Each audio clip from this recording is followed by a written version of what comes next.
Class 9 का chapter 1 chemistry के बारे में जानेंगे। हमारे परिवेश के पदार्थ।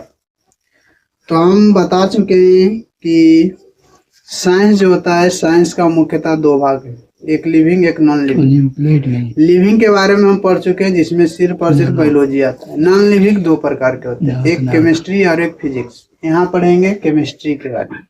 केमिस्ट्री में क्या होता है, अलग अलग तत्वों के संयोग करके, अलग अलग तत्वों को संयोग करके नए तत्वों बनाए जाते हैं।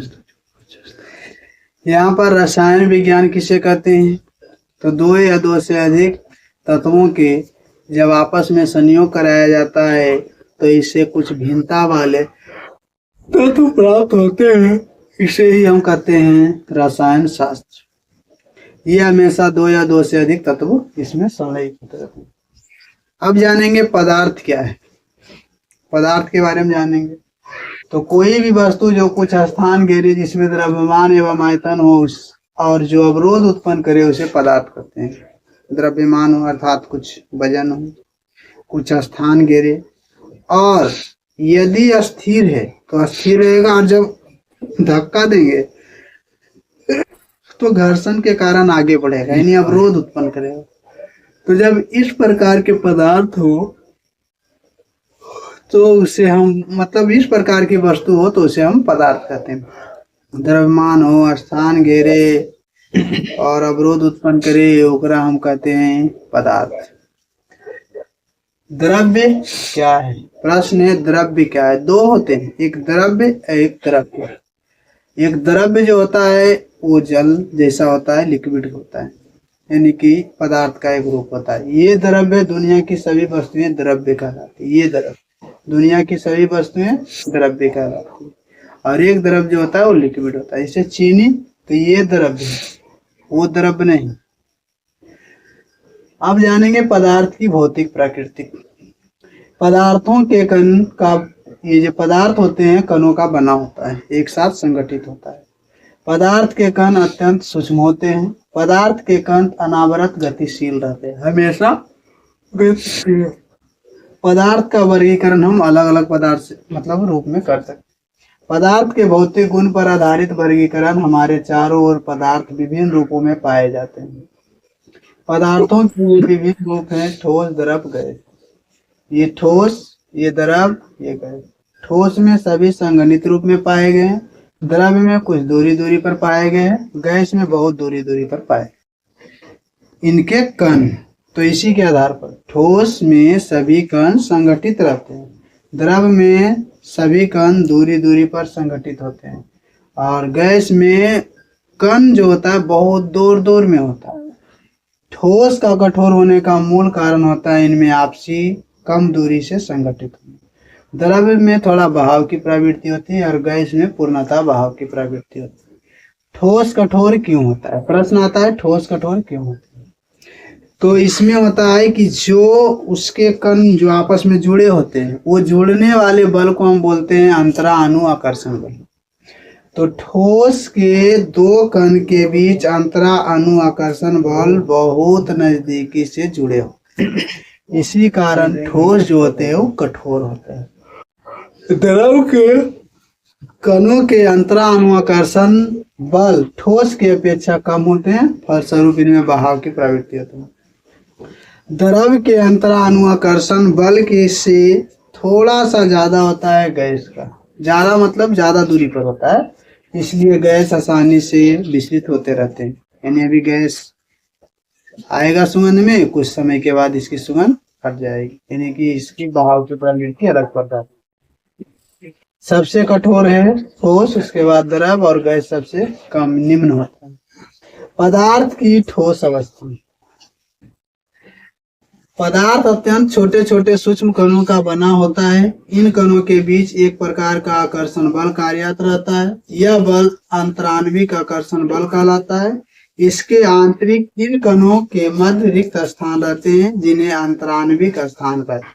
वही अंतरा, यहाँ पर यदि हम 1 2 3 4 ऐसे जोड़ दें तो यहाँ जो रिक्त स्थान पाया गया, ये रिक्त स्थान को हम बोलते हैं अंतराण्विक स्थान पर। यहाँ दिखाया गया स्थान है, यहाँ बल है, अंतराण्विक आकर्षण बल और आणविक स्थान।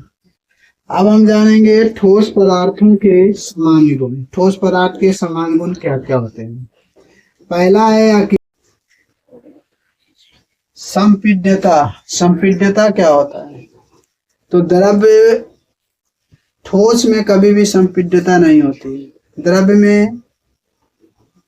में भी संपीड़ता नहीं होता, सिर्फ और सिर्फ गैस में संपीड़ता होता है। संपीड़ता मतलब वह कम क्षेत्र में और अधिक मात्रा में पदार्थों को रखना, उसे हम संपीड़ता कहते हैं। जैसे एक गुब्बारा में हम हवा जो भरते हैं तो वो संपीड़ता के कारण होता है, या गैस सिलेंडर में जो हवा रहता है संपीड़ता के कारण होता है।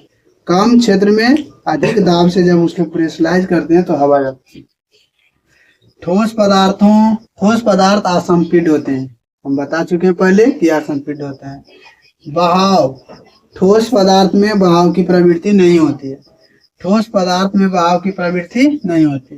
प्रसार या संकुचन, ठोस पदार्थ को गर्म या ठंडा करने पर इनका प्रसार या संकुचन बहुत ही कम होता है। ठंडा भी कम है और सिकुड़ता भी कम है। ऊर्ध्वपातन, ऊर्ध्वपातन क्या है? तो ऐसी प्रक्रिया जब ठोस को हम जलाते हैं तो बिना द्रव में बदले सीधे वाष्प में बदल जाता है, उसे ऊर्ध्वपातन कहते हैं। करा हुआ प्रक्रिया जिसमें कोई ठोस पदार्थ गर्म किए जाने पर बिना द्रव के रूप में परिणित हुए सीधे वाष्प के रूप में बदल जाता है, और उस वाष्प को ठंडा करने पर वह बिना द्रव रूप में परिवर्तित हुए सीधे ठोस की मूल अवस्था में परिवर्तित हो जाता है, ऊर्ध्वपातन कहलाता है। जैसे हम जो गंधक को जलाते हैं तो गंधक ठोस है, उसके बाद गैस बना। कपूर को जलाते हैं, कपूर है यानी ठोस है, द्रव बन गया। यहाँ ऊर्ध्वपातन उसी को कर रहा है। यहाँ दिखाया जा रहा है ठोस को जलाया जा रहा है, ऊर्ध्वपातन की क्रिया होगा, गर्म होगा, ये जाके ये ऊपर उड़ेगा, इसमें द्रव्य बनेगा नहीं, इसको हाथ से पकड़कर दिखाया गया ऊर्ध्वपातन है।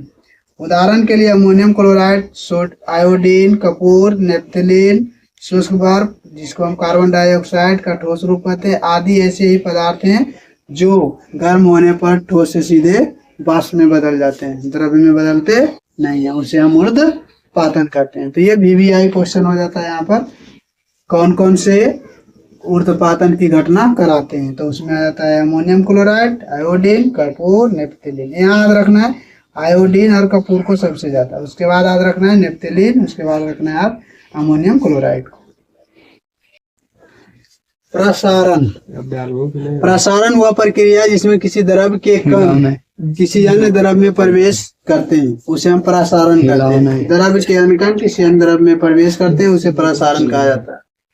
पदार्थ की द्रव्य अवस्था क्या है? द्रव्य के समान गुण। द्रव्य के समान गुण क्या क्या है? द्रव्य के समान विशेषताएं निम्नलिखित है। पहला है आकृति और आयतन। आकृति और आयतन। द्रव की आकृति निश्चित नहीं होती है किंतु उसका आयतन निश्चित होता है। घनत्व, द्रव का घनत्व उसके ठोस रूप के घनत्व से कम होता है। द्रव का जो घनत्व होता है ठोस से कम होता है। संपीड्यता, द्रव प्रायः असंपीड्य होते हैं, ठोस भी असंपीड्य होते हैं, द्रव भी असंपीड्य होते हैं। द्रव्यनांक और क्वथनांक, द्रव के द्रव्यनांक और क्वथनांक ठोस पदार्थ से कम होते हैं, सबसे ज्यादा ठोस का होता है। तरलता, तरल पदार्थों में बहने की प्रवृत्ति पाई जाती है, यही तरलता है जो ठोस में नहीं पाया जाता है। प्रसारण, द्रव्यों में प्रसारण मिश्रित हो जाने की प्रवृत्ति पाई जाती है क्योंकि इनमें बहने का गुण होता है, तो इसमें प्रसारण होता है, मिश्रित रूप में होता है, ठोस में ऐसा नहीं होता है। द्रव्य का जमाव, किसी भी द्रव का ठोस के रूप में परिवर्तन द्रव्य का जमाव कहलाता है। वाष्पन, किसी द्रव का कमरे के ताप या द्रव्य के क्वथनांक के नीचे तापों पर वाष्प बनकर धीरे धीरे वायुमंडल में जाने की प्रक्रिया वाष्पन कहलाती है। यहाँ जल है, जब गर्म करेंगे तो वाष्पन की क्रिया हो रही है।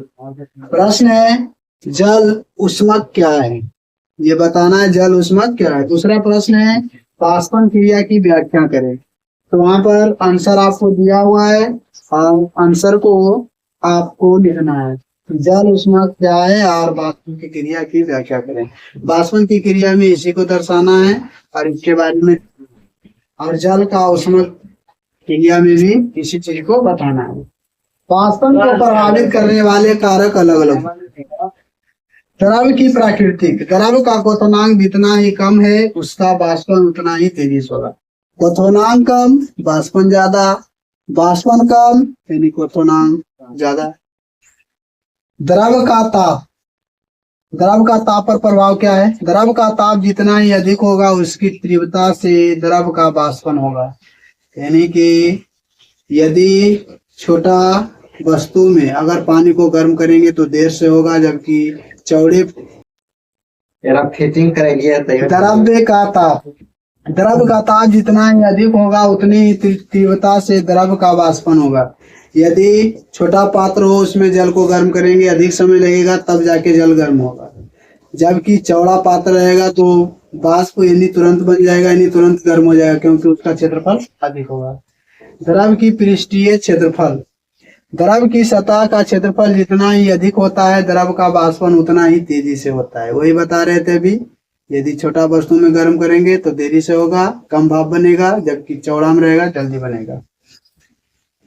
वायु का वेग, जहाँ वायु का वेग अधिक रहता है द्रव के बाष्पन के कणों की वायु तेजी से बहाकर ले जाती है। आर्द्रता, वायु में उपस्थित जलवाष्प की मात्रा आर्द्रता कहलाती है। निश्चित ताप पर उपस्थित जलवाष्प की मात्रा उस ताप पर सामान्यतः उपस्थित जलवाष्प की मात्रा से अधिक होती है, तब वायु आर्द्र कहलाती है। यानी आर्द्रता किसको कहते हैं? यहाँ बता रहा है वायु में उपस्थित जलवाष्प की मात्रा आर्द्रता कहलाती है। यानी जब वायु में जलवाष्प की मात्रा अधिक होती है तो वही आर्द्रता कहलाता है। निश्चित ताप पर उपस्थित जलवाष्प की मात्रा उस ताप पर सामान्यतः उपस्थित जलवाष्प की मात्रा से अधिक होती है या अधिक रहती है, तब वायु आर्द्र कहलाता है। यानी कि ताप अधिक होगा या कम रहे, इससे आर्द्रता पर कोई इफेक्ट पड़ने वाला नहीं है क्योंकि जलवाष्प वायु में मिला हो। भींगा हुआ कपड़ा शुष्क वायु में शीघ्रता से सूख जाता है, जबकि आर्द्र वायु में सूखने के लिए अधिक समय लेता है। भींगा हुआ कपड़ा जब धूप में देते हैं तो तुरंत, यानी शुष्क वायु में देते हैं, नहीं सूखा हुआ वायु में देते हैं तो तुरंत कपड़ा सूख जाता है, जबकि आर्द्र मतलब वर्षा वाले दिन, तो उस समय कपड़ा सूखने में बहुत ज्यादा समय लेता है। यह ठंडी के समय में भी आर्द्र रहता है। आर्द्र मतलब वायुमंडल में जो वायु का ताप रहता है वो कम रहता है, तो इसके कारण जो कपड़े होते हैं उसको सूखने में ज्यादा समय लगता है। बाष्पन की क्रिया में ठंडक उत्पन्न होती है। हमेशा के लिए इसको याद रखना है कि बाष्पन की क्रिया में हमेशा ठंडक उत्पन्न होती है। गर्मी के दिनों में हम कपास के बने कपड़े सूती वस्त्र क्यों पहनते हैं? प्रश्न है, ये प्रश्न है कि गर्मी के दिनों में हम सूती के ही वस्त्र उपयोग करते हैं क्यों? इसका आंसर आपको देना है। अब हम जानेंगे द्रव व्यवस्था में ही जानेंगे क्वथनांक और क्वथनांक, क्वथन और क्वथनांक। क्वथन और क्वथनांक में अंतर क्या है? तो क्वथन होता है, क्वथन मीन्स किसी का ताप, और क्वथनांक मीन्स हो गया ताप के बाद जो बनने वाली उष्मा होती है उसकी मात्रा। एक होता है जब हम पहाड़ी पर जाते हैं, पहाड़ी के ऊपर वाला भाग हिस्सा पर जाते हैं तो जल का वाष्प दाब जो रहता है वो कम हो जाता है और बाष्पन की क्रिया तीव्र हो जाती है। फलस्वरूप वहाँ भोजन बनाना बहुत ही मुश्किल का बात हो जाता है। लेकिन वही वहाँ हम यूज कर लें प्रेशर कुकर का तो बहुत जल्दी खाना बन जाएगा, क्योंकि बाष्पन हो रही है लेकिन उसी में बाष्पन हो रही है। फलस्वरूप कोई भी जो हम फ्रूट बनाना चाहते हैं या जो हम वो मतलब कि सामग्री बनाना चाहते हैं वो जल्दी बन जाएगी। तो ये हो गया क्वथन और क्वथनांक। अब है क्वथनांक पर दाब का प्रभाव, यही है प्रेशर कुकर का कहानी। जितना ज्यादा क्वथनांक पर प्रभाव पड़ेगा दाब का उतना जल्दी भोजन जल्दी पक जाएगा, यानी टेम्परेचर उसका बढ़ जाएगा और टेम्परेचर बढ़ने के फलस्वरूप वस्तु जो रहेगा वो जल्दी पक जाएगा। क्वथनांक पर अशुद्धियों का प्रभाव, हाँ अशुद्धियों की प्रभाव पड़ता है। ज्यों ही अशुद्धि मिलाएंगे क्वथनांक कम जाएगा, किसी भी द्रव का क्वथनांक ऑलरेडी कम जाएगा। आप देख सकते हैं जब पानी गर्म होता है यानी खौलने लगता है तो उसमें चावल डाला जाता है तो क्या होता है, उसका टेम्परेचर लो हो जाता है, कम जाता है। अब जानेंगे वाष्पन और क्वथन में अंतर। वाष्पन और क्वथन में अंतर। तो ये वाष्पन हो गया, ये क्वथन हो गया। वाष्पन क्या है? यह एक स्वतः होने वाली प्रक्रिया है जो सभी तापों पर होती है, वाष्पन। दूसरा है यह द्रव के सिर्फ ऊपरी सतह पर ही होता है, द्रव के भीतरी भागों में नहीं होता है। यही हम बता रहे थे वाष्पन। वाष्पन में बता रहे थे ऊपर वाला भाप बनना, भाप बनने की क्रिया ही वाष्पन कहलाती है। क्वथन, क्वथन क्या है? यह एक निश्चित ताप पर ही होता है जिसे द्रव का क्वथनांक कहते हैं। जैसे 100 सेल्सियस पर जल क्या होता है? खौलता है। यह संपूर्ण द्रव में होता है जिसमें द्रव के भीतरी भागों में बुलबुले निकलते हैं। पानी जब खौलता है तो नीचे से ऊपर से नीचे होते रहता है।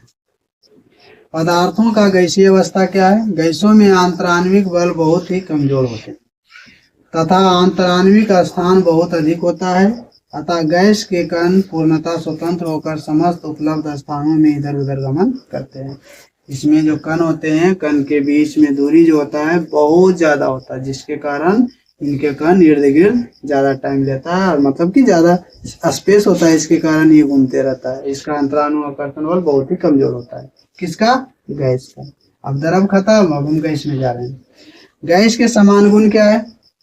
आकृति और आयतन क्या है? गैस का ना तो कोई निश्चित आकृति होती है और ना ही कोई निश्चित आयतन होता है। इसे जिस बर्तन में रखा जाता है उसी बर्तन की आकृति और आयतन को ग्रहण कर लेता है। यह बर्तन के अंदर संपूर्ण उपलब्ध स्थान को घेर लेता है, क्योंकि इसके कण स्वतंत्र पूर्वक इधर उधर गमन करते हैं। जहां भी रखेंगे, जैसे भी रखेंगे, कोई भी अवस्था में आ जाएगी। ये पहला था। दूसरा है घनत्व। ठोस एवं द्रवों की तुलना में गैसों के घनत्व निम्न होते हैं। घनत्व क्या होता है? एकदम से निम्न होता है। क्यों? वजन ही नहीं है में तो ऊपर में रहेगा। द्रव्यनांक और क्वथनांक। समान वायुमंडलीय दाब पर किसी गैसों के द्रव्यनांक और क्वथनांक कमरे के ताप से कम होता है। गैस के द्रव्यनांक और क्वथनांक ठोस और द्रव की तुलना में निम्न होते हैं, बिल्कुल कम होते हैं। क्या क्या? द्रव्यनांक और क्वथनांक। थोड़ा सा गर्मी मिले या ना मिले, ये उड़ जाएगी। ठोस, द्रव और गैस के गुणों की तुलना करें। ये प्रश्न है। प्रश्न है ठोस, द्रव और गैस के गुणों में जो अंतर है, अंतर स्पष्ट करें। ठोस पदार्थ का द्रव्यनांक क्या होता है? उच्च होते हैं। ठोस पदार्थ का द्रवण, ये भी द्रवण जो होता है एक प्रकार के वाष्पन होता है। ठोस प्रकार के गुप्त उष्मा क्या होते हैं? तो ठोस प्रकार के गुप्त उष्मा जो होते हैं उच्च होते हैं। द्रव्य का क्वथनांक, द्रव का क्वथनांक 100 सेंटीग्रेड पर सबसे अधिक होता है, यानी कि वहां पर पानी खौलना शुरू हो जाता है। वाष्पन का गुप्त उष्मा क्या है? तो जब हम किसी भी द्रव्य को गर्म करते हैं तो वहां पर गुप्त उष्मा पाई जाती है, जो भाप में पाई जाती है उष्मा, उसे गुप्त उष्मा कहते हैं। विशिष्ट गुप्त उष्मा क्या है? तो जब ताप अधिक हो और उसी में, यानी कि जैसे प्रेशर कुकर है, इसमें जब हम पानी को खौलाते हैं तो यहाँ पर विशिष्ट गुप्त उष्मा पाई जाती है, जिसके कारण उस पानी का जो ताप होता है अधिक होता है। ऊर्ध्वपातन क्या है? तो ऊर्ध्वपातन में ठोस का द्रवण हुआ, द्रव बना, वाष्पन हुआ, गैस बना। यहाँ ठोस का बनना, इधर से गैस का संघनन होना तो द्रव बना, द्रव का संघनन होना तो ठोस बना। ये बर्फ में भी हम उदाहरण देके बता चुके हैं। ठोस, द्रव और गैस के कणों का गमन किस प्रकार होता है? यहाँ पारदर्शी जार है, शुष्क थर्मोकोल है, धीमा खिंचाव इसमें है और जोरदार खिंचाव इसमें है, ऐसा दिखाया गया। ठोस, द्रव और गैसों के कणों की गति के चित्र द्वारा दर्शाएं। अब अलग अलग चित्र के द्वारा हम यहाँ पर दर्शाएंगे। सेल्सियस और केल्विन में संबंध। 0 T सेल्सियस पर 273.15 प्लस T के। 0 डिग्री सेल्सियस पर 273.15 प्लस 0 बराबर 273.15। 10 सेल्सियस पर 273.15। 2 सेल्सियस पर 273.15 प्लस 100 बराबर। गैस तथा वाष्प में अंतर स्पष्ट करें। गैस और वाष्प में अंतर स्पष्ट करना है। दूसरा क्वेश्चन है ऊष्मा का अवशोषण क्या है? ऊष्मा किस प्रकार अवशोषित होता है, इसके बारे में बताना है। पदार्थ का प्लाज्मा अवस्था क्या है? ये चौथी अवस्था होती है, ये हम बता देते हैं। इसकी चौथी अवस्था, पदार्थ की चौथी अवस्था ये प्लाज्मा होता है। बोस-आइंस्टीन कंडेंसेट क्या है? ये पदार्थ की 5वीं अवस्था है, जिसके भारत के वैज्ञानिक ये बोस यानी कौन बोस? सत्येंद्रनाथ बोस। और दूसरा थे आइंस्टाइन। ये दोनों मिलकर खोजे, इसीलिए पदार्थ की पांचवी अवस्था को हम बोलते हैं बोस आइंस्टाइन कंडेंसेशन। तो इन सबों के बारे में आपको बताना है, ये सभी एक प्रकार के क्वेश्चन है। गैस, गैस या वायु सामान्यतः संपीड्य होते हैं। संपीड्य होने का अर्थ हो गया बड़े पात्रों में इसे हम अधिक दाब देकर आसानी से संपीड्य कर सकते हैं। तो गैस हमेशा और वायु जो होते हैं संपीड्य होते हैं। आगे जल जो होते हैं असंपीड्य होते हैं। इन्हें हम किसी भी पात्र में रखेंगे और जब इन पर प्रेशर देंगे तो ये कभी भी संपीड्य नहीं होंगे, यानी छोटा स्थान में बड़ा या ज़्यादा हम नहीं रख सकते हैं, एक माप तक ही रख सकते हैं जल को, जबकि वायु को हम दाब देकर छोटा क्षेत्र में अधिक को रखा जा सकता है। LPG liquefied petroleum gas, CNG compressed natural gas, इन गैसों का उपयोग, एलपीजी का उपयोग हम घरेलू ईंधन के रूप में करते हैं, खाना पकाने में जो भी हो, और सीएनजी का उपयोग प्राकृतिक गैस संपीड्य होता है जिसका उपयोग खासकर वाहनों में किया जाता है। सीएनजी का उपयोग वाहन में होता है, एलपीजी का उपयोग भोजन में होता है, भोजन बनाने में होता है। ऊष्मा और ठंड का प्रभाव, गर्म या ठंडा करने पर गैस को क्रमशः प्रसारित और संकुचित किया जाता है। जब गर्म करते हैं तो प्रसारित होता है, दूर दूर भागता है गर्म होकर, और जब ठंडा करते हैं तो संघनित हो जाता है, यानी संकुचित हो जाता है। गैसों के प्रसारण या विसरण, घनत्व में अंतर रहते हुए भी गैसों के परस्पर मिश्रित हो जाने का स्वाभाविक प्रक्रिया को गैसों का प्रसारण या विसरण कहते हैं। विसरण में फैलाव। प्रयोग के लिए हम देखेंगे एक ढक्कनदार में रखा गया है O2 और H2। ये दोनों जब मिलेंगे तो H2 और O2 का मिश्रण बनेगा, यानी कि H2 O2 से अभिक्रिया कर लेगा। गैसों का संघनन, पदार्थों के गैसीय रूप का द्रव्य रूप में परिवर्तन गैसों का संघनन कहलाता है। यानी कि गैसों का संघनन क्या है? तो सिंपली से संघनन कब होंगे? जब उन पर प्रेशर देंगे, यानी दाब देंगे, तो वो आपस में संघनित हो जाएंगे। क्रांतिक ताप, क्रांतिक ताप क्या है? एक निश्चित ताप जिसके बाद गैसों में प्रसारण की क्रिया प्रारंभ हो जाती है, उसे हम क्रांतिक ताप कहते हैं। जलवाष्प का संघनन, जलवाष्प का संघनन, जब हम जल को गर्म करते हैं तो जलवाष्प बनकर ऊपर की ओर गति करता है, क्योंकि गैस जैसे ही हल्का होगा, यानी ताप देंगे गैस में, तो ऊपर की ओर प्रसारित होता है। इन्हें किसी पात्र में एकत्रित करना, वो उसका घनत्व या संघनन कहलाएगा। गैसों का दाब, बर्तन की दीवारों के प्रति इकाई क्षेत्रफल पर गैसों के कणों द्वारा आरोपित बल गैस का दाब कहलाता है। जैसे गुब्बारा लिए, उसमें फूके, उसमें जब इसे ही हवा गया तो सभी ओर वो बल लगाएगा, जिसके कारण गुब्बारा धीरे धीरे धीरे धीरे अपना बड़ा आकार पूरा बना लेता है। क्या एक स्थान पर बनाता है? नहीं, पूरे गुब्बारा पूरे क्षेत्रफल पर अपना आकार को वृद्धि कर लेता है। वायुमंडलीय दाब, वायुमंडलीय दाब क्या है? तो एक निश्चित अंतराल में पृथ्वी के वायु का वेग मापा गया और उसके अनुरूप जो उस पर प्रेशर लगता है, यानी दाब जो लगता है, उसी को बताया गया है वायुमंडलीय दाब में। दाब का इकाई पास्कल होता है, ये VVI है। दाब का इकाई पास्कल होता है, बार बार पूछा जाता है। एक वायुमंडलीय दाब बराबर होता है 1.0 गुना 10⁵ पास्कल। इसको हम ऐसे भी बोल सकते हैं 10⁵ पास्कल। एक वायुमंडलीय दाब बराबर 10⁵ पास्कल। पदार्थ की अवस्थाओं का पारस्परिक परिवर्तन क्या है? पदार्थ की 3 अवस्थाओं ठोस, द्रव एवं गैस को एक दूसरे से परिवर्तित किया जा सकता है। ठोस अवस्था को जब गर्म करेंगे तो द्रव अवस्था में बदलेगा, द्रव को गर्म करेंगे तो गैस अवस्था में, गैस को जब ठंडा करेंगे तो द्रव अवस्था में बदलेगा, द्रव को जब ठंडा करेंगे तो ठोस अवस्था में बदलेगा। इसका हम उदाहरण लेकर समझते हैं। बर्फ को गर्म करेंगे तो जल बनेगा, जल को गर्म करेंगे जलवाष्प बनेगा, जलवाष्प को ठंडा करेंगे जल बनेगा, जल को ठंडा करेंगे तो बर्फ बनेगा। ये प्रक्रिया होता है जल एक ऐसा पदार्थ के रूप में हम उपयोग कर सकते हैं जो ठोस, द्रव, गैस तीनों अवस्था में हमेशा बनल रहता है। ठोस हुआ जब बर्फ है, द्रव हुआ जब जल है, और गैस हुआ जब जल वाष्प बना। तो जल जो होता है तीनों अवस्था में रहता है।